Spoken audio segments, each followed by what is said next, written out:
Good evening friends, चलिए शुरू करते हैं आज की मीटिंग। तो पढ़ने से पहले एक दो बार और बातें, एक तो हम टाइम के बारे में लास्ट 2-3 बार से जान रहे हैं। इसमें हमने देखा कि 2 प्रकार के टाइमिंग होते हैं, हॉरिजॉन्टल और वर्टिकल। और ये भी जानते हैं कि हॉरिजॉन्टल है उसमें 3 डायमेंशंस होते हैं, लेंथ, विड्थ एंड हाइट।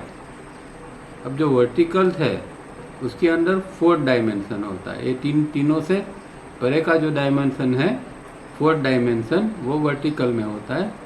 जो हमें मेडिटेशन में या हमारे अंदर डीप में जाना होता है तो ये वर्टिकल टाइम के अंदर हम जाते हैं।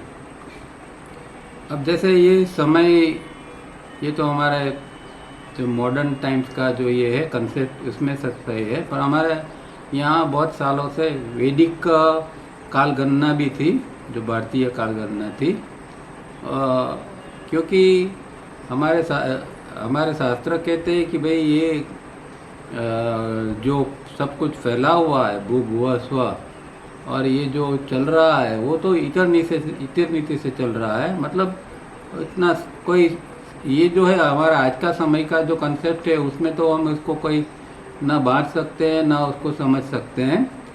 तो उसकी काल की गणना ही अलग है। तो वैदिक का काल गणना ऐसा कहता है कि हर एक जो सूर्यमाला होता है, एक सूर्य होता है और उसके अंदर से जो ग्रह निकलते हैं उसको सूर्यमाला कहते हैं। सूर्य का फैमिली होता है, और जो सूर्यमाला होते हैं उसके अंदर कुछ भुवन होते हैं, उसको भुवन कहते हैं। तो हर एक सूर्यमाला के अंदर 14 भुवन होते हैं। जैसे कि हमारा सूर्य है और उसकी पूरी सूर्यमाला है, उसके 14 भुवन उसके अंदर से निकले हुए हैं। और जितने भुवन होते हैं इतना कल्प होता है। तो 14 भुवन है और 14 कल्प है। अब कल्प क्या है? तो कल्प को जानने के पहले चतुर्युगी साइकिल जानना पड़ता है, और थोड़ा फेमस है, ज़्यादातर लोग जानते हैं कि चतुर्युगी साइकिल क्या है। कि सत्य, त्रेता, द्वापर और कलयुग, ये 4 युग मिलके चतुर्युग इसको कहते हैं। अब कलयुग का हर एक का अपना आयुष्य भी शास्त्रों के अंदर बताया हुआ है। जैसे कि कलयुग का आयुष्य है 4,32,000 साल। अभी तो कलयुग की शुरुआत हुई है, खाली 5,000 साल गए हैं कलयुग का। अभी कुल बाकी बहुत सारा बाकी है। कुल इसका आयुष्य है 4,32,000 साल। और उससे भी 2 गुना जो है वो द्वापर युग है। उससे द्वापर से 2 गुना जो है वो त्रेता युग है, और त्रेता से 2 गुना सत्ययुग है। तो इतना एक चतुर्युगी का साइकिल का ही आयुष्य इतना बड़ा होता है। ठीक है। तो ये चतुर्युगी साइकिल जो है, ये एक साइकिल इस तरह की हुई, इसमें इतने सारे साल होते हैं। अब ऐसी 1000 चतुर्युगी साइकिल जब बनती है तब उसको एक कल्प कहा जाता है। शास्त्र के अंदर कल्प शब्द है। तो कल्प का मतलब उसके अंदर 1000 चतुर्युगी साइकिल, तो कितने करोड़ या अरब साल इसके अंदर हो जाते होंगे। और हमने देखा कि एक सूर्यमाला के अंदर 14 भुवन होते हैं, तो 14 कल्प होता है। तो एक कल्प के अंदर ही 1000 चतुर्युगी साइकिल तो चाहिए। और ये जो कल्प है वो कल्प के साथ में एक दूसरा एक जो कंसेप्ट है उसको कहते हैं कि मनवंतर। मनवंतर मतलब कि जो सृष्टि की शुरुआत हुई है तो भगवान मनु से हुई है। तो भगवान मनु से जो सृष्टि की शुरुआत हुई है उस तरह के वो मनवंतर कहलाता है। अब एक कल्प के अंदर 14 मनवंतर भी होते हैं। जैसे एक कल्प के अंदर 1000 चतुर्युगी साइकिल होती है, इस तरह एक कल्प के अंदर 14 मनवंतर होता है। तो ये 14 मनवंतर जो है उसमें से अभी जो है वो हमारे अंदर 7वां कल्प चल रहा है। जो 14 कल्प सूर्यमाला के अंदर है, उसमें से हम अभी आधे के ऊपर आए। मतलब अभी अब से पहले 7 कल्प तो हो चुके हैं और 7 कल्प के अंदर इतनी सारी चतुर्युगी साइकिल भी खत्म हो चुकी है। तो सृष्टि ये आजकल की नहीं है, इसीलिए उसको एंडलेस कहते हैं कि कहाँ इसका शुरुआत हुआ और कहाँ अंत होगा वो कोई कह नहीं सकता। तो ये जो है अभी हमारे 7वां कल्प, जिसको वराह कल्प कहते हैं, तो वराह कल्प के अंदर है। अब से ऊपर 6 कल्प तो हो चुके हैं, मतलब 6 बार इतनी चतुर्युगी साइकिल, मनवंतर, ये सब हो चुके हैं और अभी और 14 तक ये कल्प जाएंगे, इतना ये होगा। और इसी तरह 14 एक कल्प के अंदर 14 मनु होते हैं। तो पूरे जो 14 कल्प होते हैं उसके अंदर लगभग 98 मनु हो जाते हैं और हर एक मनु से सृष्टि की शुरुआत होती है। मतलब सृष्टि की शुरुआत हुई, एक पॉइंट के ऊपर सृष्टि का लय हो जाता है। हजारों करोड़ों साल के बाद में सृष्टि एकदम शांत हो जाती है, सब विलय हो जाता है, मर्ज हो जाता है। और उसके बाद में वो शांति के बाद में वो ही लाखों साल के बाद में फिर से परमात्मा नई सृष्टि की रचना करते हैं और उसके अंदर फिर एक नया मनु भगवान आता है और एक नई मनुष्य जाति आती है। तो इस तरह ये कोई हमारे दिमाग के अंदर वैसे नहीं, इस तरह का इतना वाइड ये पूरा सारा तंत्र चल रहा है। और इस तरह की ये जो कालगणना है हमारे अंदर इस तरह दी हुई है। और उसमें भी कहते हैं कि एक कल्प, अब हमने देखा कि एक कल्प तो कितना बड़ा है, 1000 चतुर्युगी साइकिल मतलब एक कल्प। तो एक कल्प जो है वो ब्रह्मा जी का एक दिन कहलाता है और ब्रह्मा जी का आयुष्य भी 100 साल का है। तो 100 साल के अंदर कितने कल्प होंगे? तो ये हमारे शास्त्र के अंदर कहने का मतलब ये है कि इसको माइथोलॉजिकली भी अगर हम ले तो भी खाली समझना ये है कि सृष्टि जो है, ये जो भूभव स्व जो बना है वो इतना ये है, इतने उसकी हम गिनती नहीं कर सकते, इतने सालों से बना हुआ है। कई बार उसका विलय होता है, कई बार सर्जन होता है, इस तरह ये सृष्टि चलती रहती है। अब लास्ट टाइम हमने 3 पॉइंट इम्पोर्टेंट देखे थे, स्ट्रक्चर, स्पेक्ट्रम और इनहेरेंट डिज़ाइन। अब स्ट्रक्चर और स्पेक्ट्रम के बारे में तो किताब के अलावा भी जो थोड़ी इन्फॉर्मेशन है वो मैं देना चाहता हूँ कि जो स्ट्रक्चर माने कि जो संरचना होती है, वो संरचना जो है वो स्पेक्ट्रम जो है वो स्पेक्ट्रम कैसे बनता है कि भाई उत्क्रांति जो होती है, उत्क्रांति के अंदर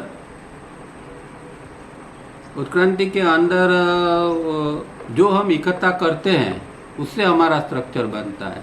हमने पहले तो देखा कि भाई स्ट्रक्चर है तो वो सत्व रजस तमस से बना हुआ है, वो तो ठीक है, पर वो स्ट्रक्चर बना मतलब इतने सालों से हम जो स्ट्रक्चर को लेके आते हैं वो किस तरह बना कि जो चीज़ जो हमने बार बार करके इकट्ठा की, चाहे वो अच्छी चीज़ हो या बुरी चीज़ हो, अच्छी आदत हो या बुरी आदत हो, जो हमारे स्ट्रक्चर के अंदर जो आदतें पड़ी हुई है वो सारी की सारी जो है वो इतनी पुरानी ये सारी है। तो एक स्ट्रक्चर बनता है। जैसे कि भाई गुस्सा है तो हम हजारों जन्मों से गुस्सा मानो कि करते आए हैं, तो वो गुस्सा जो है वो हमारा स्ट्रक्चर का पार्ट बन जाता है। अब कोई बहुत लंबे समय से साधना कर रहा है तो साधना वो स्ट्रक्चर का पार्ट बन जाता है। तो स्ट्रक्चर इस तरह बनता है कि जिसके अंदर कुछ इकट्ठा होता है उसको हम स्ट्रक्चर कहते हैं। अब स्पेक्ट्रम क्या है? स्पेक्ट्रम जो है वो टावर जैसा है। ये मैं इन्फॉर्मेशन ये किताब के अलावा जो तावरिया जी ने दूसरी जगह जो बताई है वहाँ से मैंने ये ली है कि आपको एक एक्स्ट्रा नॉलेज मिले।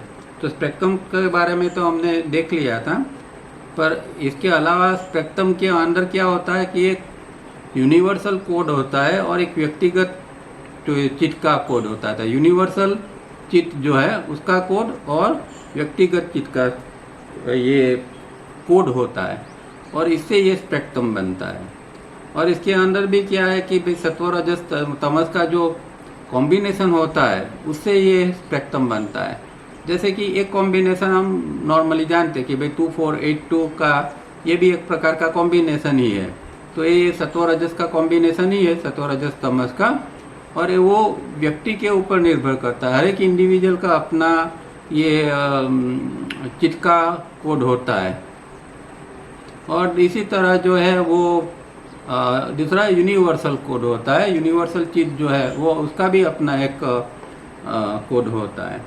तो व्यक्ति का इस तरह बनता है, जैसे कि भाई एक व्यक्ति के अंदर मानो कि सत्व जो है 1000 यूनिट है, रजस जो है वो 3000 यूनिट है और तमस जो है वो 5000 यूनिट है। तो ये तीनों गुणों का अलग अलग स्पेक्ट्रम बनता है। अब ये इम्पोर्टेंट बात ये है कि स्पेक्ट्रम जो है वो हर एक गुण का अपना अपना स्पेक्ट्रम होता है। व्यक्ति एक है कि उसके अंदर जितना सत्व होता है तो उसका सत्व का एक स्पेक्ट्रम बनता है। तो सत्व का स्पेक्ट्रम कैसे बनेगा कि व्यक्ति के अंदर मानो कि 1000 यूनिट का ये है सत्व, तो 800 से लेके 1200 तक का उसका सत्व का स्पेक्ट्रम बनेगा। मतलब ऊपर की रेंज जो है वो 1200 की होगी, नीचे की रेंज जो होगी वो 800 की होगी। तो 800 और 1200 के बीच में एक स्ट्रक्चर एक व्यक्ति का सत्व का बनता है। अब मानो कि वो व्यक्ति का रजस 3000 यूनिट का है, तो उसका फिर यूनिट कैसे बनेगा, ये स्पेक्ट्रम कैसे बनेगा ऊपर नीचे कि 2500 से लेके 3500 बीच में है 3000। तो ऊपर और नीचे इस तरह जो है दोनों जगह के ऊपर ये स्पेक्ट्रम का पॉइंट आता है। और किसी का मानो कि यूनिट तमस का यूनिट 5000 है, तो वो 4.5 से 5.5 के बीच में जाएगा। तो नीचे का उसका 4.5 रहेगा और ऊपर का 5.5 रहेगा। इसीलिए उसको टावर जैसा बताया है कि भाई ये सत्व जो है वो स्पेक्ट्रम हमारा इस तरह का होता है। और इम्पोर्टेंट बात ये है कि हर एक गुण का अपना स्पेक्ट्रम होता है, ये एक समझने की बात है। तो जैसे जैसे हम सत्व गुण हमारे अंदर बढ़ाते हैं तो हमारा स्पेक्ट्रम इतना बढ़ता जाता है, और सत्व इतना बढ़ेगा तो फिर रजस और तमस अपने आप में कम होता जाएगा, तो उसका स्पेक्ट्रम चेंज हो जाएगा। अब ये स्पेक्ट्रम के साथ में एक पॉइंट और समझना है जो तावरिया जी की किताबों में होता है, उसको कहते हैं मैग्नेटिक पॉइंट। अब मैग्नेटिक पॉइंट जो है वो हमारे रजिस्ट्रेशन एरिया के अंदर होते हैं, और रजिस्ट्रेशन एरिया के अंदर जो मैग्नेटिक पॉइंट होता है उसके मुताबिक ही हम इनकमिंग इम्पल्स को आने देते हैं। मतलब ये मैग्नेटिक पॉइंट का मतलब क्या कि ये वो मैग्नेट की तरह काम करता है, वो खींचता है इम्पल्स। तो जो उसकी रेंज है मैग्नेटिक पॉइंट के अंदर, जो उसकी रेंज है इस तरह देखा, इस तरह ऊपर और नीचे की जो रेंज है वो ऊपर और नीचे की रेंज के हिसाब से ही वो खींचेगा मैग्नेटिक पॉइंट। तो सत्व जो देखा हमने कि भाई ये व्यक्ति का सत्व इतना है, तो ऊपर 1200 है, नीचे 800 है, तो इनकमिंग इम्पल्स जो है वो यही रेंज के अंदर ही उसके अंदर आएंगे। उसी तरह रजस और उसी तरह तमस के लिए भी यही चीज़ है। अगर मानो कि किसी व्यक्ति के अंदर मैग्नेटिक पॉइंट में तमस बहुत ज़्यादा है, तो फिर वो ऐसे ही प्रकार के इम्पल्स को खींचता रहेगा। जिस व्यक्ति के अंदर रजस बहुत ज़्यादा है, भागा भागी करता रहता है, बहुत सारा सोचता है ये करूं वो करूं, तो ऐसे व्यक्ति के अंदर जो है उसका मैग्नेटिक पॉइंट इस तरह बनता है, तो फिर उसके अंदर इम्पल्स भी इस तरह के ही आएंगे। और जिसका मन थोड़ा शांत है, सत्वगुणी व्यक्ति है, तो उसका मैग्नेटिक पॉइंट इस तरह बनेगा कि उसके अंदर इस प्रकार के इनकमिंग इम्पल्स आएंगे। और डिस्कोसिस 3 के अंदर एक बात तावरिया जी बहुत अच्छी बताते हैं कि correct your magnetic point and you will change your destiny. देखो करेक्टिव, इसको अगर मैग्नेटिक पॉइंट को हम करेक्ट करते हैं तो पूरी डेस्टिनी बदल जाती है। डेस्टिनी कैसे बदल जाएगी कि भाई आज जो हमारा रजोगुण और तमोगुण जो है उसके मुताबिक हमारी डेस्टिनी बनती है। जिस तरह का आपके अंदर ये पड़ा हुआ है तो हमारी डेस्टिनी उसके मुताबिक बनती है।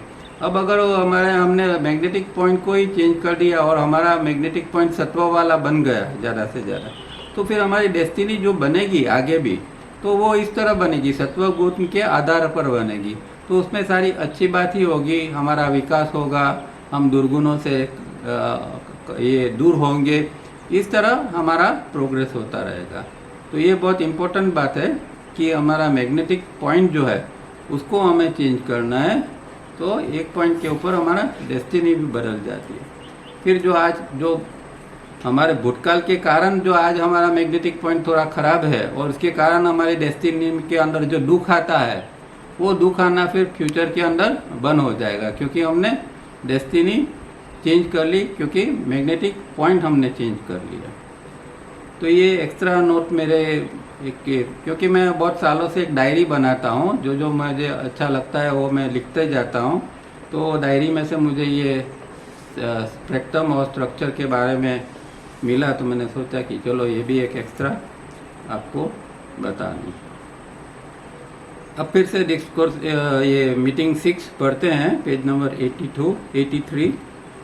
और तो ये जो है वो ब्लैक वॉल्यूम के अंदर ये होगा 303 या ऐसा 304 नंबर होगा मेरे ख्याल से। तो ये 3 हमने देखे, स्पेक्ट्रम, स्ट्रक्चर और इनहेरेंट डिज़ाइन। अब आगे पढ़ते हैं। Always therefore one we must search for the inherent design of an organism to then study the structure and spectrum, and whether by improving the structure improves with the spectrum improves with the structure we have noted। तो जैसे जैसे ये हमारा spectrum change होता है तो structure भी change होता है, और स्ट्रक्चर चेंज होता है तो स्पेक्ट्रम भी चेंज होता है। Can the inherent design state be reach? तो क्या कहते हैं कि भाई पहले तो हमें क्या करना है कि हमारे इनहेरेंट डिज़ाइन जो है, हमारे अंदर इनहेरेंट डिज़ाइन है एक्चुअली है क्या, कि परमात्मा ने जो हमारे अंदर जो बनाया हुआ है कि भाई एक आत्म तत्व जो है वो हर एक व्यक्ति के अंदर है, और उसके साथ में 3 बॉडी दिए गए हैं, फिजिकल बॉडी, एस्ट्रल बॉडी और मेंटल बॉडी। तो ये सारी जो चीज़ें जो है वो हमें दी गई है, और ये यही एक अपना एक इनहेरेंट डिज़ाइन का एक ये है जो इसका स्वरूप है, तो इस प्रकार का है। और ये जो हम अंदर आत्मतत्व जो पड़ा है वो हमारे ये इनहेरेंट डिज़ाइन का कोर चीज़ है, कि जिसको हम कहें कि भाई एक ऐसी योजना है कि जहाँ वो इसको हमें प्राप्त करना है। तो वो एक हमारा लक्ष्य भी है कि आत्मतत्व जो है वो इनहेरेंट डिज़ाइन का एक मुख्य भाग बन जाता है। अब इसके लिए पहले तो हमें ये जो हमारा जो इनहेरेंट डिज़ाइन क्या है ऑर्गेनिज्म का वो जानना पड़ेगा। दूसरा जो है वो हमें स्ट्रक्चर और स्पेक्ट्रम का स्टडी करना पड़ेगा, और इसको हम इम्प्रूव करते करते फिर हम इनहेरेंट डिज़ाइन जो है वो वहाँ तक हम पहुँच सके, ऐसा हमें करना है। This is scientific. All other systems of religion, philosophy, yoga, Zen, TM, etc. is mere talk। तो ये अगर हमें ये जो समझना है तो इसको ये साइंटिफिकली समझना पड़ेगा कि ये हमारी इनहेरेंट डिज़ाइन है, उसको हमें समझना है ये कि आत्मतत्व या अंदर कुछ जो पड़ा है वो क्या है और इसको किस तरह प्राप्त किया जाता है। और अनफॉर्चुनेटली ये सब रिलीजन, फिलोसफी, योगा, ज़ेन, इसके अंदर ये चीज़ बताई नहीं है, ये साइंटिफिक अप्रोच उसके अंदर है नहीं। उसके अंदर खाली एक मियर टॉक, खाली बातें ही उसके अंदर ज़्यादा, दूसरी बातें ज़्यादा है उसके अंदर। In our second and third meeting we have made a mention of impulse performance sequence and how by pre sensing we could reverse the sequence and prevent much unwanted behavior or performance on our part। तो ये pre sensing का जो chapter था उससे पहले उन्होंने ये बात बताई थी कि हमारे अंदर ये 3 प्रकार के ये होता है। एक जो होता है इम्पल्स स्टिम्युलेशन होता है, दूसरा हमारे अंदर मेमोरी होती है, और दूसरा इसके आधार पर फिर हमारा बिहेवियर या परफॉर्मेंस हमारा होता है। तो उसमें हम रिवर्स कर देते हैं ये पूरी प्रक्रिया को, और वो उसको प्री सेंसिंग कहते हैं। तो एडवांस के अंदर हमें सेंस हो जाता है प्री सेंसिंग, तो उसके अंदर इम्पल्स आने से पहले ही हमारे अंदर एक ये हो जाता है कि बिहेवियर कैसा होगा, इसका एक हम प्री सेंसिंग हमारे अंदर हो जाता है। We had this practice in our third meeting observing the pre sensing, each arising distraction leading to a particular performance, and such distractions were overcome and we brought our brain area the thinking instrument again and again to the practice as laid down।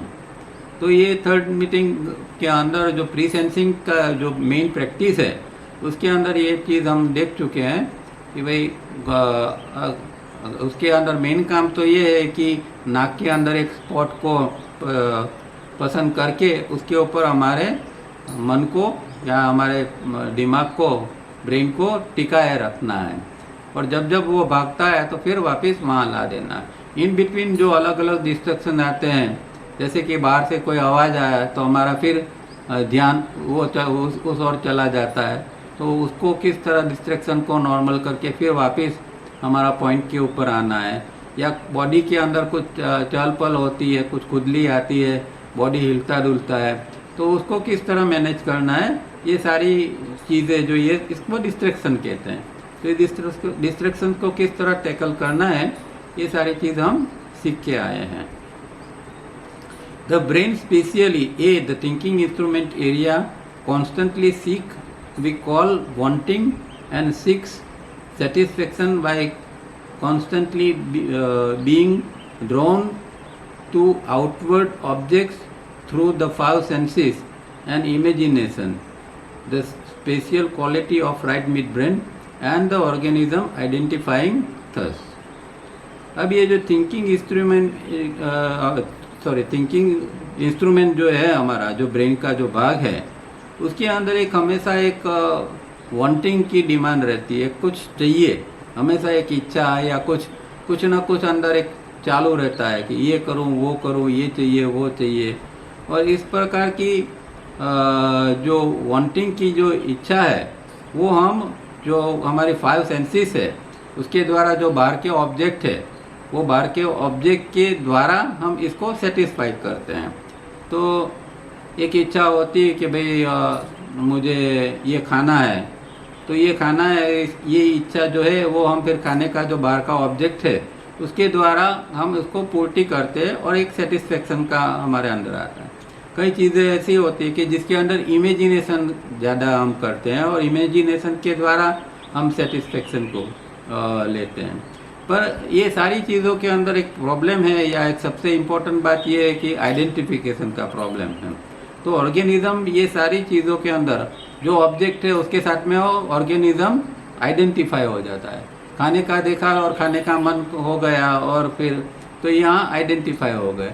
कुछ सुना अच्छा और हो गया कि इसको प्राप्त कर ले, कुछ देखा अच्छा और हो गया कि इसको प्राप्त कर ले।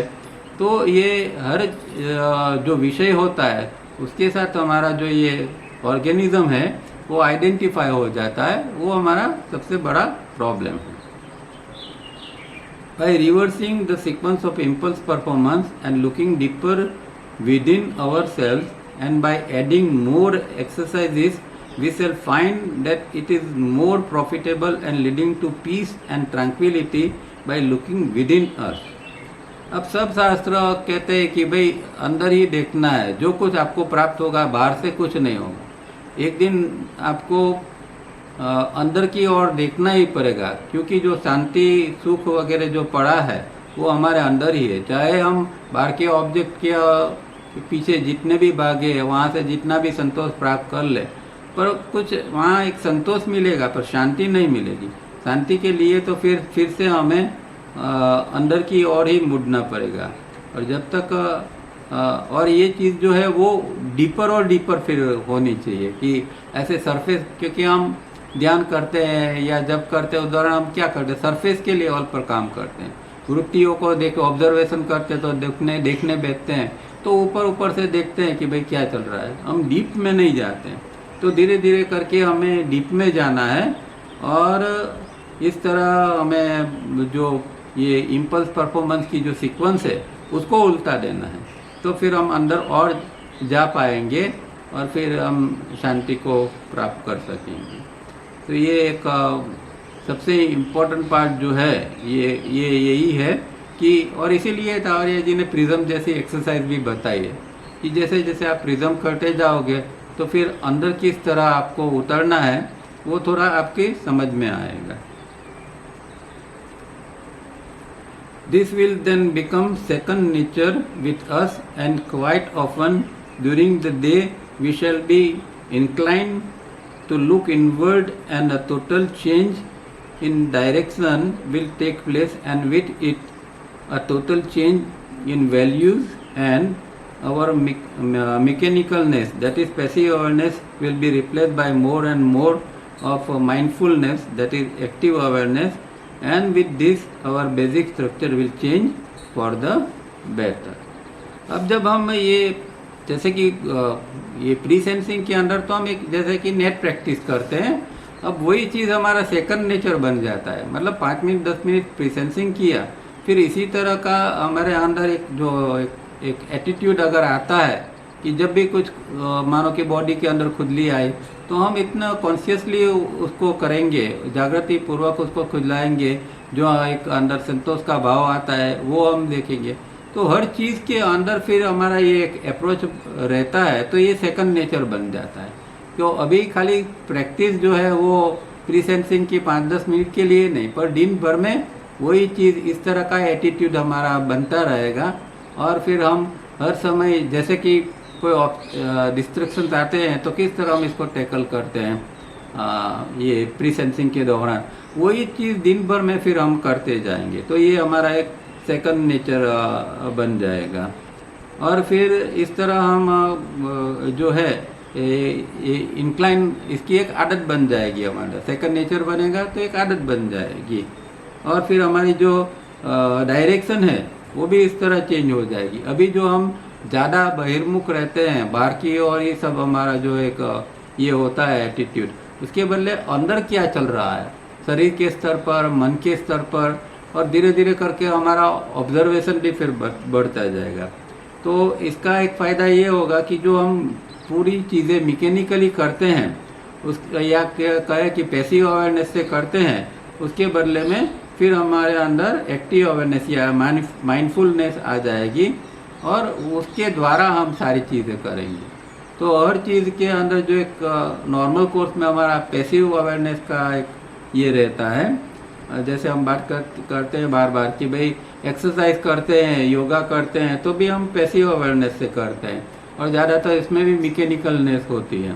तो उसके बदले में ये सारी चीज़ें होगी। अगर ये हमारा सेकंड नेचर बन जाएगा तो एक्सरसाइज के दौरान भी हम एक्टिव अवेयरनेस से करेंगे, और उस दौरान भी जो विचार आएंगे या बॉडी के अंदर जो संवेदना आएगी उसको हम देखते जाएंगे, महसूस करते जाएंगे। इस तरह फिर हमारा जो स्ट्रक्चर है वो धीरे धीरे करके चेंज होता जाएगा। What is the human lifespan compared to eternity? Our lifespan on cosmic clock is not even a moment. It is faster than the wink of the eye. अब ये जो है हमारी इंडिविजुअल जो लाइफ है, कोई 70 साल जीता है, कोई 80 साल जीता है, कोई इससे ज़्यादा कम जीता है। तो हमारा लाइफ स्पान इतना है, हर व्यक्ति का एवरेज 70-75 का हम कह सकते हैं कि भाई इतना व्यक्ति का लाइफ स्पान है। पर इसको कॉस्मिक स्केल के ऊपर देखा जाए, कॉस्मिक क्लॉक के ऊपर देखा जाए, तो एक आँख के अंदर एक पलक हम झपकते हैं, इतना जितना समय रहता है, तो मतलब कि 70-80 साल जो है वो कॉस्मिक लेवल के ऊपर तो खाली एक ब्लिंक। तो इन्वॉल्वमेंट के बिना अगर हम इसको न्यूट्रली देखेंगे तो उसका तो कोई आयुष्य ही नहीं है। If we can not sit back and observe each such thought without involvement, then we are more important indeed. देखो यहाँ हमारी परीक्षा है, हम बातें तो कुछ भी करेंगे, कुछ भी ज्ञान की चर्चा कर सकते हैं, पर जो मोमेंट के अंदर हम ऑब्जर्वेशन करने के लिए बैठते हैं तो कितनी सेकंड, कितनी मिनट तक हम ऑब्जर्व कर सकते हैं, इतना ही हमारी शक्ति है। वरना तो हम वो लेवल के ऊपर इम्पोर्टेंट है, वो लेवल के ऊपर हम अशक्त हैं। तो ये एक बहुत इम्पोर्टेंट बात है। व्यक्ति के अंदर वो चाहे कितना ज्ञानी है उसका कोई मतलब नहीं है। वो चीज़, इम्पोर्टेंट चीज़ ये है कि इसका ध्यान कितना टिकता है, या वो अगर वो जैसे कि हम प्री सेंसिंग करते हैं तो वो जो स्पॉट है उसके ऊपर अगर हमें देखना है तो कितनी सेकंड तक या मिनट तक हम जा सकते हैं कि नहीं। तो इतनी हमारे हम जो है वो इतने पोटेंशियल होते हैं, वरना तो वो हमारी एक निर्बलता होगी। तो हर व्यक्ति के अपना एक मापदंड इससे हम पता चलता है, और इंडिविजुअली हम जानते हैं कि भाई हम कितने पोटेंशियल है या हम कितने इम्पोर्टेंट है इस चीज़ के बारे में। तो ये हमें ये समझना है। और अगर लगता है कि ये नहीं टिकता है ध्यान, तो हमें बहुत मेहनत करनी चाहिए, क्योंकि ये बहुत बहुत इम्पोर्टेंट है। इनवर्ड जाने के लिए यही एक रास्ता है और यही एक साधन है। अटेंशन जो है वो हमारा एक साधन है जिसके द्वारा हम अंदर जा सकेंगे। पर अटेंशन ही इतना पुअर है कि वो टिकता ही नहीं है, तो कोई फ़ायदा ही नहीं है, फिर हम कोई आगे कोई साधना ही नहीं कर पाएंगे। ये बात का खास ध्यान रखना है। ग्रेटफुल और pleasant, since the life span of A thought form on hour clock is less than 120 per second, all we have to do is not to get involved and by its very nature it will die। तो यही बात है कि इसका आयुष्य बहुत कम है, 1 second के अंदर 120 आते हैं, इतनी स्पीड से आते हैं, तो वो अपने आप में ही मर जाने वाले हैं। खाली हमारा काम ये क्या है कि नॉट टू गेट इन्वॉल्व, हमें खाली इन्वॉल्व नहीं होना है, उसके साथ में लग नहीं जाना है, विचारों के अंदर उलझ नहीं जाना है। इतना अगर हम कर सकते हैं तो उससे कोई डरने की ज़रूरत नहीं है, वो तो अपने आप में ख़त्म हो जाने वाला, चाहे वो भयानक विचार है या फिर खुशी वाला विचार है। जब हमें कोई ख़राब विचार आते हैं या डरावने विचार आते हैं तो हम तुरंत चाहते हैं कि भाई ये ख़त्म हो जाए, ये हम इसे पीछा हमारा छोड़े, इस तरह के अंदर ये होती है। पर एक सोचने की भी ज़रूरत नहीं है, वो तो मरने वाला ही है, खाली हम न्यूट्रल रह सकते कि नहीं, यही सवाल है। When we involve ourselves, it becomes a memory pattern and is filed in the memory pool, not otherwise। अब यही होता है कि जब हम इन्वॉल्व हो जाते हैं, देखो हमारे अंदर मेमोरी किस तरह इकट्ठा होती है, चाहे अच्छी चीज़ की बुरी चीज़ की, कि जब हम इन्वॉल्व होते हैं तो वो चीज़ फिर हमारी मेमोरी पैटर्न बन जाती है, और जो हमारा पीछे का मेमोरी पूल का एरिया है, शैलो मेमोरी, उसके अंदर जाके वो सेव हो जाती है, स्टोर हो जाती है। उसके अलावा मेमोरी स्टोर होती नहीं है। तो जितना हम इसको इम्पोर्टेंस ज़्यादा देंगे उतनी और ज़्यादा मेमोरी इकट्ठा होती जाएगी। हमें ना इन्वॉल्व होना है, ना इसको इम्पोर्टेंस देना है, खाली न्यूट्रल रहना है, विटनेस रहना है, तो फिर वो आएगी और अपने आप में चली जाएगी। We only observe the arising and passing away of all such thought forms, in which case no memory pattern is form. तो अगर हम न्यूट्रल रह के इसको देखते ही रहते हैं, ऑब्जर्व करते रहते हैं, आया ये गया, ये आया ये गया, तो फिर उसकी मेमोरी नहीं बन पाएगी। अगर इन्वॉल्वमेंट हो गया, उसके साथ खेलने लगे, उसके अंदर डूब गए, तो फिर समझो उसकी मेमोरी बन गई। The thinking instrument area of the brain is distinct from our awareness. अब दो चीज़ है, एक अवेयरनेस है और एक जो है वो हमारा थिंकिंग इंस्ट्रूमेंट एरिया है। अवेयरनेस जो है वो ओवरऑल है, क्योंकि अवेयरनेस एक ऊर्जा के रूप में आती है और हमारा पूरा ऑर्गेनिज्म है उसके अंदर फैल जाती है, और वही अवेयरनेस का एक पार्ट है जो वो थिंकिंग इंस्ट्रूमेंट के अंदर भी जाता है। पर थिंकिंग इंस्ट्रूमेंट से अवेयरनेस बहुत वाइड है और बहुत बड़ी है। Thinking is choosing thoughts and living with them instead of observing what happens each moment. अब क्या करता है कि क्या होता है कि थिंकिंग प्रोसेस जो चलती है उसमें थिंकिंग के दौरान एक विचारों की पसंदगी हो जाती है और फिर विचारों की एक कंटिन्यूटी बनी रहती है। हालांकि उसके अलावा हमें तो ये करना है कि कोई विचारों की पसंदगी न करनी है, कोई विचारों को जो आ रहा है उसका खाली एक हमें ऑब्जर्वेशन करना है कि भाई ये विचार आया, दूसरा आया, तीसरा आया, उसके अंदर कौन सा विचार है, कैसा है, अच्छा है, बुरा है। क्योंकि विचार तो विचार होता है, कोई विचार न अच्छा है न बुरा है। लोग ऐसे पॉजिटिव थिंकिंग के बाद पॉजिटिव विचार और नेगेटिव विचार, ये कोई भेद है ही नहीं। हकीकत में विचार अपने आप में विचार है, और वो तब ताकतवर बनते हैं कि जब हम इसको बढ़ावा देते हैं, मतलब हम इन्वॉल्व होते हैं।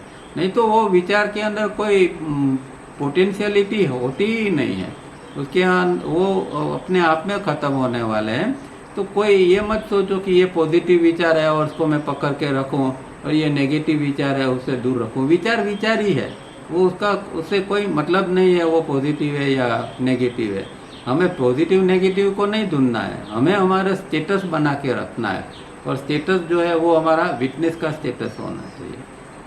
It then creates internal dialogue which constantly create judgement and planning. अब ये देखो, ये सब अगर हम हमारे अंदर ऑब्जर्व करते हैं तो ये सब हमारी बात होती है। ये सारी चीज़ें अंदर थॉट के अंदर इन्वॉल्व होते हैं, बहुत विचारों में चढ़ जाते हैं, फिर अंदर हमारे अंदर एक डायलॉग चालू होता है। और ख़ास करके ये देखना कि आपने अगर आपका किसी के साथ झगड़ा हो गया है तो देखना अंदर फिर कैसा डायलॉग चलता है। एक फिल्म अंदर चालू हो जाती है।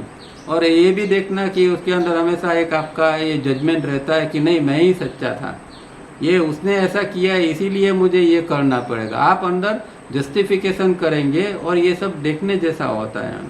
अंदर एक डायलॉग चलता है, वो सामने वाले जिसके साथ झगड़ा हुआ वो तो बात खत्म हो गई, कब की खत्म, पर हमारे अंदर जिंदा है और हमारे अंदर ये चालू रहती है ये फाइटिंग। वो उसको हमने वो व्यक्ति को अंदर जिंदा रखा है और उसके साथ अभी भी हम झगड़ते हैं, अभी भी हम यही कहते हैं कि नहीं, वो उसने ऐसा किया इसलिए मुझे ये करना पड़ा। और यहाँ तक फिर आगे तो ऐसा एक रिवेंज का भाव भी आता है। अभी दूसरी बार अगर वो बोल के देखे मैं उसको बता दूंगा या बता दूंगी, तो इस तरह का अंदर एक रिवेंज का भाव भी आता है। इससे भी आगे कोई व्यक्ति बहुत बार बार परेशान करता है तो एक ऐसा भी विचार आता है कि अरे ये आदमी मर क्यों नहीं जाता, मुझे इतना क्यों परेशान कर रहा है। तो ऐसे ऐसे विचार व्यक्ति के अंदर आते हैं, क्योंकि हमारे अंदर कोई टॉलरेंस जैसा तो है नहीं, और अंदर का खेल इतना खतरनाक है कि अगर आप अंदर देखने जाओगे तो आप खुद डर जाओगे, अरे मेरे अंदर इतना कचरा पड़ा। क्योंकि हमारे तो अपनी एक इमेज होती है, मैं तो अच्छा आदमी हूँ, साफ सुथरा आदमी हूँ, मेरे अंदर कोई बुराई ही नहीं है। हमने तो अपनी एक अच्छी सी इमेज बना के रखी है, और जैसे ऑब्जर्वेशन के अंदर जाते हैं तो ये इमेज टूटती है, तो दर्द भी होता है, पर इसको साफ करना अनिवार्य है। तो ये खेल है और इसको देखना पड़ेगा। Thus observe becomes part of the flow, and moment to moment awareness seems to arise anew in conjunction with each object of the senses and imagination and memory, and the observed instead becomes involved. तो क्षण की जागृति जो है वो इंद्रिय, कल्पना और स्मृति के जो विषय है उसके साथ जुड़ जाती है और उसे हमेशा नया बनाती है। हमारे अंदर हमेशा एक नयापन का भाव आता है। हमें विचार पुराने क्यों नहीं लगते हैं? क्योंकि हमारे अंदर ये चीज़ें काम करती है, इंद्रिय काम करती है, एक इमेजिनेशन, कल्पना काम करती है, और ये स्मृति, ये तीनों मिलके फिर ऐसा एक नया पिक्चर बना देते हैं कि हमेशा हर विचार हमें नया ही लगता है, और इसीलिए हम इसकी कंटिन्यूटी बनी रहती है। Mindfulness, that is active awareness, is to discover this moment to moment flow. अब एक्टिव अवेयरनेस के अंदर आप जीने लगे तो फिर क्या होगा कि हमेशा आपको पता चलेगा कि ये फ्लो क्या हो रहा है और फ्लो के अंदर क्या चल रहा है। वही तो एक्टिव अवेयरनेस है या माइंडफुलनेस है, और उसके साथ ही हमें जीना पड़ेगा। It is our identification with this ongoing process that creates a I. अब फिर यहाँ जो प्रॉब्लम जो हम आई करते हैं, मैं या हमारा अहम, तो फिर ये अहम यहाँ से क्रिएट होता है कि जो चीज़ बन रही है उसके साथ में हम जुड़ गए, ऑनगोइंग प्रोसेस, तो फिर एक आई क्रिएट होता है। जैसे अंदर एक बहुत अच्छा विचार आया, तो विचार वैसे तो हमने कहा कि भाई विचार कोई अच्छा बुरा है नहीं, पर एक चीज़ अंदर हमने देखी तो क्या होता है कि हम उसके साथ आइडेंटिफाई, मानो कि किसी के अंदर एक काव्य जन्म लेता है तो वो इसके साथ आइडेंटिफाई हो जाता है, अरे मेरे अंदर से तो देखो काव्य भी निकलने लगा है। तो इस तरह वो एक आइडेंटिफिकेशन की स्थिति में आता है, और फिर वो वहाँ एक आई बनता है। तो फिर जो काव्य बना वो तो एक प्रकृति की अंदर से आई हुई चीज़ है, पर उसके ऊपर मैं हक जमा लेता है कि देखो ये मेरा काव्य है, ये मेरा राइटिंग है, ये मेरी चीज़ है, ये आर्ट मैंने बनाई है। तो फिर मैं वहाँ एक अपना थप्पा लगा देता है और उसको ऑक्यूपाई कर लेता है। इस तरह फिर एक आई का रोल अभी इसके अंदर नया जुड़ जाता है। The knowing that exist of itself without the necessary of this I is the individual or infinite mind all knowing wisdom। तो जो निरपेक्ष ज्ञान होता है, अगर हम वो जान सकते हैं कि भाई ये आई के बिना, ये जो आई है इंडिविजुअल आई हमारा है, उसकी कोई ज़रूरत नहीं है। उसके बिना जो एक ज्ञान अंदर आता है निरपेक्ष ज्ञान, वही तो सर्वज्ञता है। क्योंकि इन्फिनाइट माइंड जो है वही हमारे अंदर आता है, और जब हम न्यूट्रल रहते हैं तो हमारे अंदर वो फिर ऑल नोइंग जो है, वो जो है सर्वज्ञता का ज्ञान, वो हमारे अंदर फिर प्रवाहित होने लगता है। This interposing of I keeps up from participating in the direct experience of the flow, that is knowing the exist of itself. तो ये जो आई जो होता है वो जो आता जाता है और जो वो रोकता है, वो किस चीज़ को रोकता है कि हमारा जो डायरेक्ट एक्सपीरियंस जो है, फ्लो का जो डायरेक्ट एक्सपीरियंस है, उसको वो रोकता है। ये आई जो है वो उसका डायरेक्ट एक्सपीरियंस को रोकता है। तो डायरेक्ट एक्सपीरियंस जो है वो निरपेक्ष ज्ञान जो हमारे अंदर आता है उससे फिर हमें दूर रखता है। तो आई एक ये प्रॉब्लम है कि आई के कारण हमारे अंदर जो ज्ञान इन्फिनाइट माइंड से आ रहा है वो वहाँ फिर रुक जाता है, क्योंकि आई का एक पर्दा आ जाता है और जो आता है उसको आई फिर पजेस कर लेता है। इसीलिए लोग एक छोटा सा भी एक अंदर अच्छा अनुभव होता है तो लोग बार बार बोलते रहते हैं, दूसरों को बताने की इच्छा होती है। क्यों होती है? ये आई वहाँ आ जाता है। एक्सपीरियंस तो अंदर हो गया है, चलो एक अच्छी बात है, अंदर एक एक्सपीरियंस तो किसी और कारण से हो गया, पर फिर आएगा बाद में, जब साधना से उठेंगे उसके बाद में एक आई आ जाएगा और वो पोजीशन ले लेगा और बोलेगा कि देखो मुझे इतना ये अनुभव हुआ, आज ऐसा गहरा अनुभव हुआ, ये हुआ वो हुआ, और फिर वो शेयरिंग के नाम के ऊपर दूसरों के साथ बांटता रहेगा, बात खत्म हो जाती है। वो आई जो है, ये एक प्रॉब्लम आई का ये है कि जो अच्छी अच्छी चीज़ें अंदर जन्म लेती है उसको एनकेस कर लेता है। हमारे अंदर जो सबसे बड़ा खतरा ये आई का ही है कि अंदर कुछ अच्छी चीज़ें जन्म तो लेती है, पर दूसरों को कहने की जो लालच आती है तो समझो एनकेस हो गया, आई ने प्रॉफिट कर लिया और आप खाली के खाली रह गए। आई आपका स्ट्रॉन्ग हो गया और आप ऐसे के वैसे रह गए। तो ये खेल जो है वो समझना पड़ता है। From the study of diagram 1, 2 and 3a, we notice that deep down below the surface of the brain, deep down, both the left and right midbrain become midbrain proper। अब जब हम डायग्राम का स्टडी करते हैं तो हमने देखा है कि भाई एक साइड पर लेफ्ट मिड ब्रेन है, दूसरी साइड पर राइट मिड ब्रेन है, और वो जब दोनों डीप डाउन के अंदर, एक अंदर के हिस्से में गहराई के अंदर जब मिलते हैं तो वहाँ एक तीसरा माइंड बनता है, तीसरा ब्रेन बनता है, इसको मिड ब्रेन प्रॉपर कहते हैं। और ये जो हमारा जो साधना का लक्ष्य है या जो हमारा मेन पॉइंट है, ये मिड ब्रेन है, क्योंकि वहाँ ही हमारा साइलेंट एरिया वगैरह आया हुआ है। इन this area of situated the most vital centres point 1, 2 and 3 in this area known as the silent area। तो ये एरिया जो है वहाँ जो मिड ब्रेन एरिया है वो एरिया से साइलेंट बनता है, साइलेंट एरिया बनता है। और उसके अंदर 3 पॉइंट है, क्योंकि हमारे जो 3 बॉडी है, फिजिकल बॉडी, एस्ट्रल बॉडी और तीसरा जो है वो मेंटल बॉडी है, और उसके जो कर्म होते हैं वो कर्म को रजिस्टर करने के लिए वहाँ जो है वो तीन प्रकार के एक सीड बनाया है, सीड एटम। वो सीड एटम जो है वो इसके लिए ये 3 पॉइंट बनाया है। वो बात आगे आती है, तब हम थोड़ी और डिटेल में बात करेंगे। तो in this area situated the most vital centres point 1 to 3 in this area known as the silent area. Their frequencies are beyond all electronic measurements And point number 5, that is the thalamus is also kept outside of the silent area. Silent in the sense that the frequencies are so high that it is silent sound not measurable by the known instrument.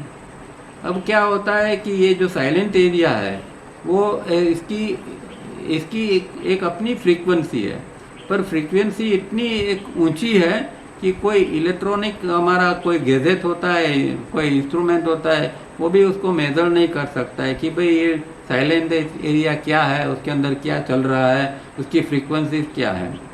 और दूसरा जो उसके बाजू में जो दूसरा thalamus का area है, थैलेमस मतलब सहस्त्रार और साइलेंट एरिया मतलब बिंदु, तो सहस्त्रार का एरिया है वो भी उससे बाहर है।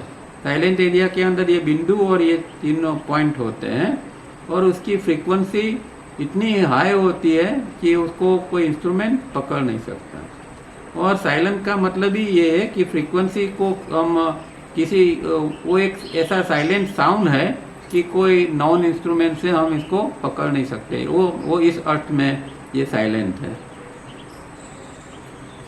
जैसे हमने वो स्पेक्ट्रम के अंदर देखा था कि भाई कान की सुनने की क्षमता कैसी है, तो उसका एक स्पेक्ट्रम है, उससे बहुत ऊपर की आवाज़ आती है तो वो नहीं सुनाई जाती है, एकदम धीमी आवाज़ आएगी तो वो भी कान सुन नहीं सकेगा, तो ये कान का एक स्पेक्ट्रम है। इसी तरह ये साइलेंट एरिया के अंदर जो साउंड चल रहा है वो इतना साइलेंट साउंड है कि वो हमारा अंदर के कोई इंस्ट्रूमेंट या कोई बाहर का इंस्ट्रूमेंट पकड़ नहीं सकता है। Here no thought form can take place and there are no center for response situated here, and so no traffic takes place, and this area from human standpoint is silent area। तो ये area ऐसा है कि वहाँ कोई impulse पहुँचता नहीं है, वहाँ कोई मेमोरी पैटर्न पहुँचती नहीं है, इसीलिए वो साइलेंट एरिया है। वहाँ कोई विचार बन नहीं सकता है, वहाँ कोई दूसरे अलग अलग कोई पॉइंट भी नहीं है वहाँ, सिवाय कि ये जो 1 2 3 बताया इस तरह। और इसीलिए वहाँ कोई विचारों का ट्रैफिक भी नहीं है। विचारों का ट्रैफिक कहाँ है हमारे अंदर? ज़्यादा से ज़्यादा विचारों का ट्रैफिक आगे का जो फोरहेड है, जो IESM केंद्र है, कि वहाँ ही ट्रैफिक है ज़्यादा से ज़्यादा, क्योंकि वहाँ जो इंटेंसिटी बनती है तो कभी मतलब इंटेलेक्चुअल सेंटर काम करता है, कभी इमोशनल सेंटर, कभी सेक्स सेंटर, कभी 2-3 सेंटर मिक्स, तो इतना विचारों का एक फास्ट वहाँ एक ट्रैफिक चलता रहता है। पर ये जो साइलेंट एरिया है वहाँ किसी प्रकार का कोई ट्रैफिक नहीं होता है और वो अपने आप में साइलेंट ही रहता है। The point 1 2 3 create the structure and inherent design. Point 1 2 and 3 are seed atoms of each individual and hold secrets of all the physical, astral and mental earlier births in involvement in involution and in evolution। Understand this vital point। अब ये बहुत important point है, पर थोड़ा detail में उसको समझना पड़ता है, फिर भी हम इसको समझने का प्रयत्न करते हैं कि हम जो फिजिकल बॉडी है उससे फिजिकल काम करते हैं, एस्ट्रल बॉडी है उसके अंदर हमारे विचार चलते रहते हैं, और मेंटल बॉडी जो है वो तो अभी कोई काम ही नहीं करता, या तो इसको कहें कि सुसुप्त अवस्था में है, या फिर वो इतना बना हुआ भी नहीं है, वो एक डेवलप मेंटल बॉडी नहीं। अब मानो कि एक अच्छा काम या बुरा काम फिजिकल बॉडी ने कर लिया, तो हम जिसको कर्म का हिसाब कहते हैं तो वो कौन रखेगा? आज मैंने मानो कि एक व्यक्ति के साथ झगड़ा कर लिया और उसका जो परिणाम आने वाला है फ्यूचर के अंदर, तो उसका हिसाब कौन रखेगा? कहाँ वो चीज़ सेव होगी? तो ये 3 प्रकार के ये एटम सीड होते हैं, सीड एटम्स होते हैं। तो फिजिकल बॉडी से मैंने जो भी कुछ किया वो उसका हमारे ब्रेन के अंदर ये एटम सीड होता है, और उसका दूसरा जो है वो रिसीव करने वाला पार्ट है वो महाकाल के अंदर हमारा जो कारण शरीर होता है, जो हमारा कोजल बॉडी होता है उसके अंदर होता है। हमारा हर एक व्यक्ति का कोजल बॉडी महाकाल के अंदर है, और वो परमानेंट थे। जितने जन्म हमने अब तक के लिए वो सारे के सारे हमारे कोजल बॉडी के अंदर उसका एक रिकॉर्ड रहता है।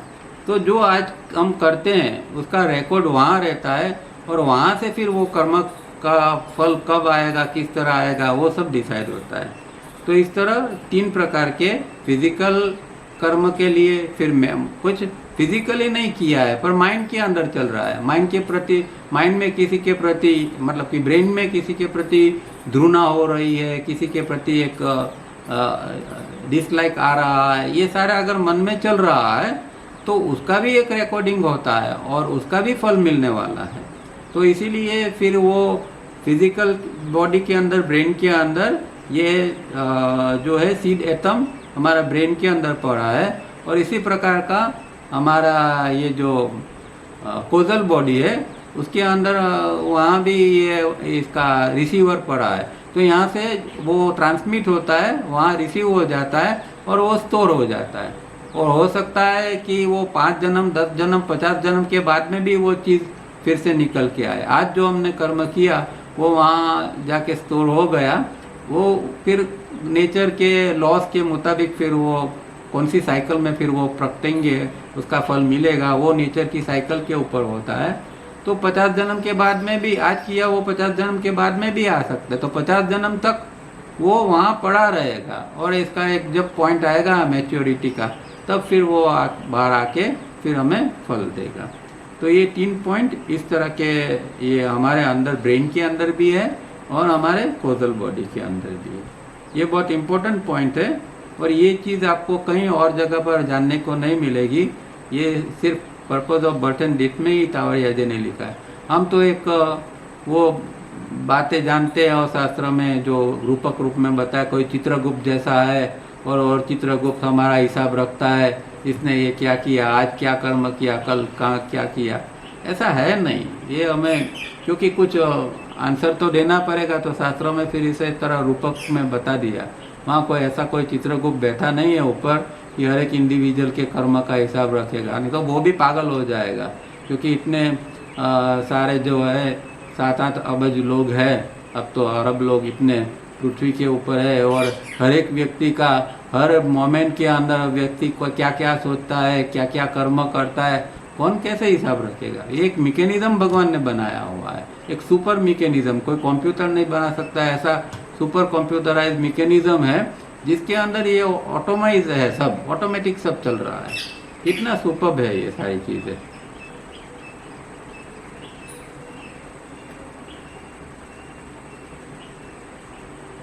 The individual structure, like that of all forms of matter, is near fixed state.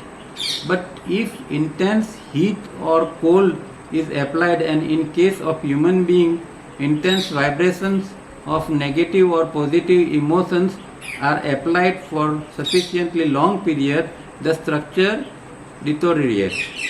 So the most important practices are those that help an individual to maintain that near fixed state or even improve in spite of the application of the most intense negative or positive vibrations of emotions or heat or cold.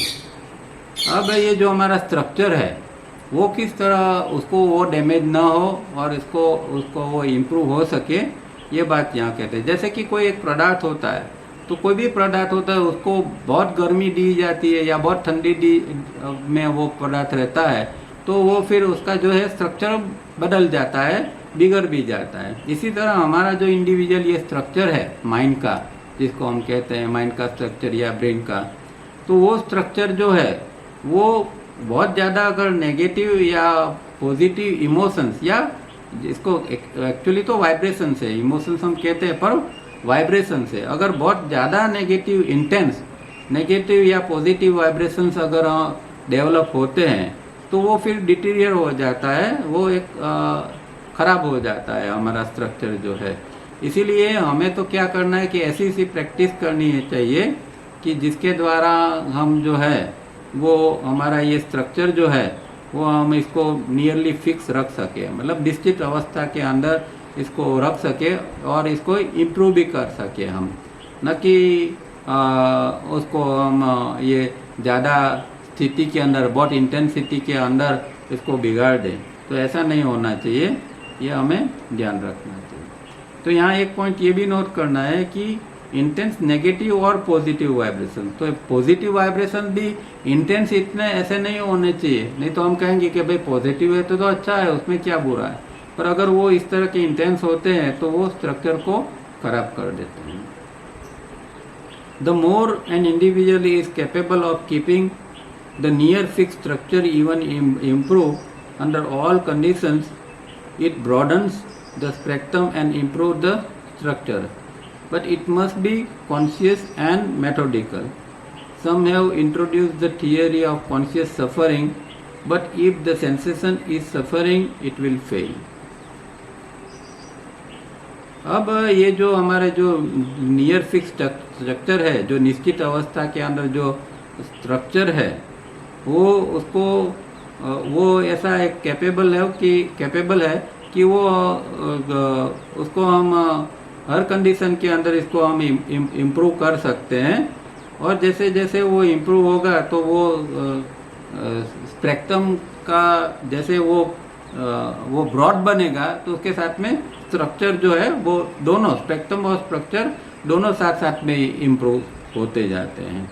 पर इसके लिए हमें conscious और methodical practice करनी चाहिए। कोई ऐसे वैसे प्रैक्टिस करेंगे तो ये इस प्रकार जो स्ट्रक्चर, जो फिक्स स्ट्रक्चर है, वो डेवलप नहीं हो पाएगा। और एक थियरी ऐसी भी कई पुस्तकों के अंदर, खास करके वेस्टर्न, इसमें बताते हैं कि भाई कॉन्शियस सफरिंग करो, मतलब कि दुख को थोड़ा सहन करो और दुख को कभी कभी थोड़ा इनवाइट करो।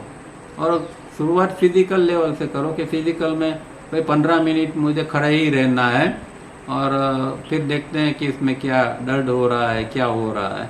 तो इस प्रकार की जो एक टेक्निक लोग करते हैं, तो ये यहाँ कहते हैं कि इस प्रकार की टेक्निक तो फेल होती है, क्योंकि जो सफरिंग के सेंसेशन अगर वो दुख के है, अगर दुख की संवेदना आती है तो फिर स्ट्रक्चर स्थिर नहीं रहता है। स्ट्रक्चर के अंदर फिर ये सफरिंग के कारण स्ट्रक्चर जो है वो हिल जाता है, और उसके कारण जो है वो ये थियरी काम नहीं करती है। तो ये इम्पोर्टेंट बात ये है कि हमारा स्ट्रक्चर जो है वो नियरली फिक्स ही रहना चाहिए। अब फिर 3 वाइटल पॉइंट की बात आती है, और इसके बारे में फिर आगे बात करते हैं। तो हम यहाँ रुकते हैं। नेक्स्ट टाइम फिर ये थिंकिंग इंस्ट्रूमेंट के बारे में और तीनों पॉइंट है उसके बारे में चर्चा करेंगे। लगभग समय भी हो गया है। हम जानते कि भाई ये जैसे कि चित्रगुप्त की हमने बात की कि भाई कोई हम जो कर्म करते हैं इसका कोई हिसाब रखने वाला है, तो इसके लिए चित्रगुप्त का एक पिक्चर बना दिया है हमारे शास्त्र के अंदर। पर ऐसा है नहीं, हकीकत में अंदर ये मैकेनिज्म भगवान ने बनाया है कि जो हम कर्म करते हैं तो अंदर का ब्रेन का पार्ट तो वो एकदम एक्टिव है, वहाँ तो सेंसिटिव है। तो इसमें क्या होता है कि जो कुछ गलत हुआ तो वही मोमेंट के ऊपर वहाँ वो पकड़ लेता है। ये जो सीड एटम जो है ना, वो सीड एटम वो इसको पकड़ लेता है और उसको ट्रांसमिट करता है। वो ट्रांसमीटर जैसा है, वो ट्रांसमिट करता है। और कोजल ब्रेन के अंदर हमारा दूसरा उसका पार्ट होता है, वहाँ रिकॉर्डिंग हो जाता है। एक प्रकार की ये रिकॉर्डिंग सिस्टम समझो, यहाँ से कुछ ये किया और वहाँ जाके रिकॉर्ड हो गया। क्या रिकॉर्ड होने वाला है कि भाई ये टाइम के ऊपर ये व्यक्ति ने ये कर्म किया, उसका रिकॉर्डिंग जो है उसको वहाँ वो सेव हो जाता है। तो ये जो सारी चीज़ें जो है फिजिकल की, मेंटल की और एस्ट्रल की, ये तीनों के लिए 3 पॉइंट बताए हैं। आप खास करके वो पीछे जो डायग्राम है ना वो देखना, डायग्राम के अंदर ये तीनों पॉइंट बताए हुए हैं। Good evening sir. हाँ, गुड इवनिंग, बोलिए।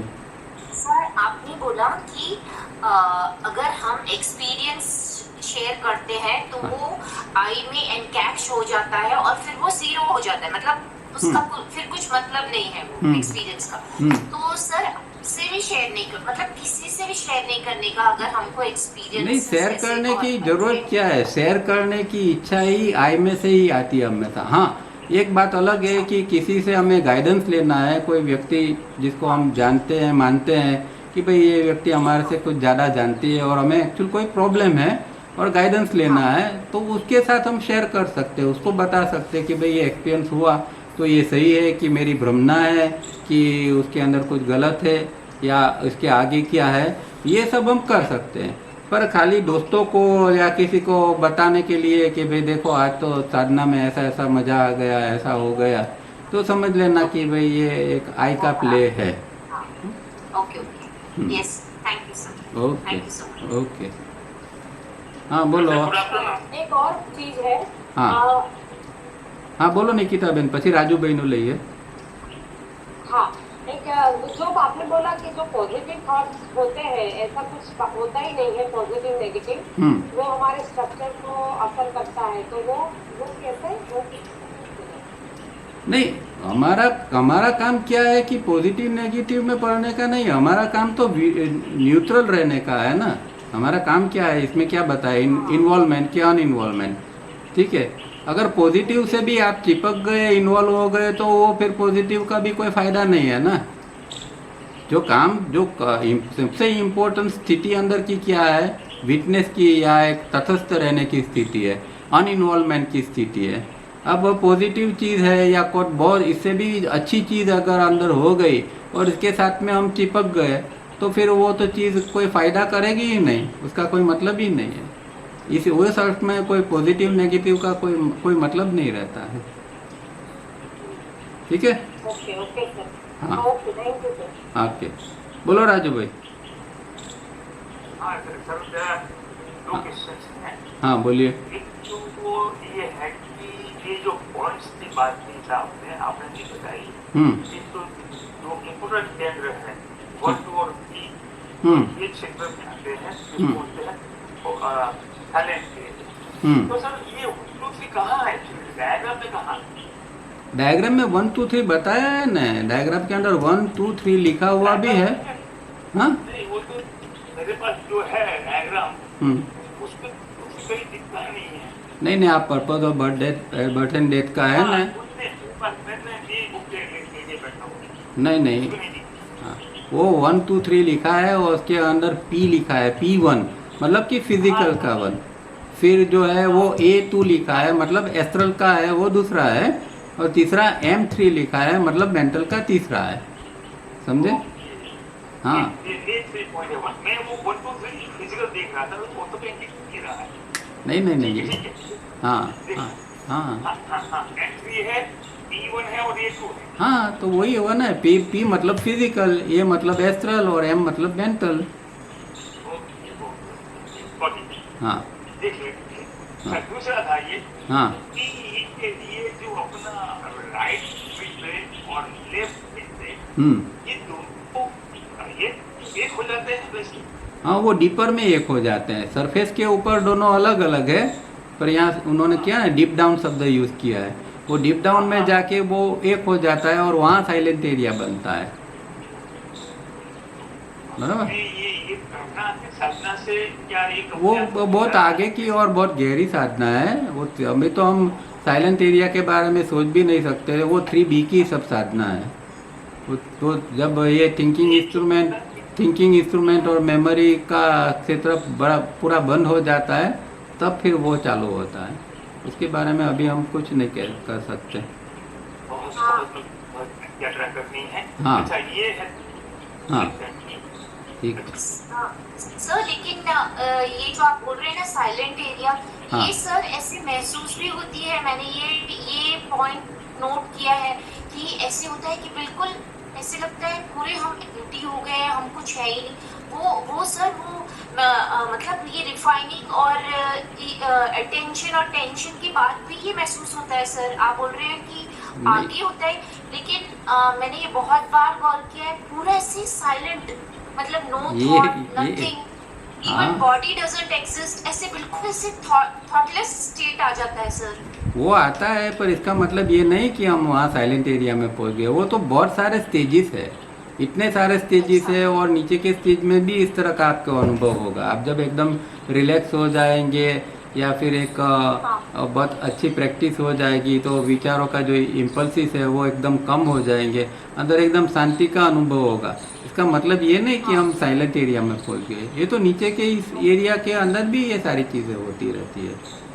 अच्छा ओके सर। हाँ हाँ ठीक है। और किसी को कोई प्रश्न है तो यहाँ रुकते हैं।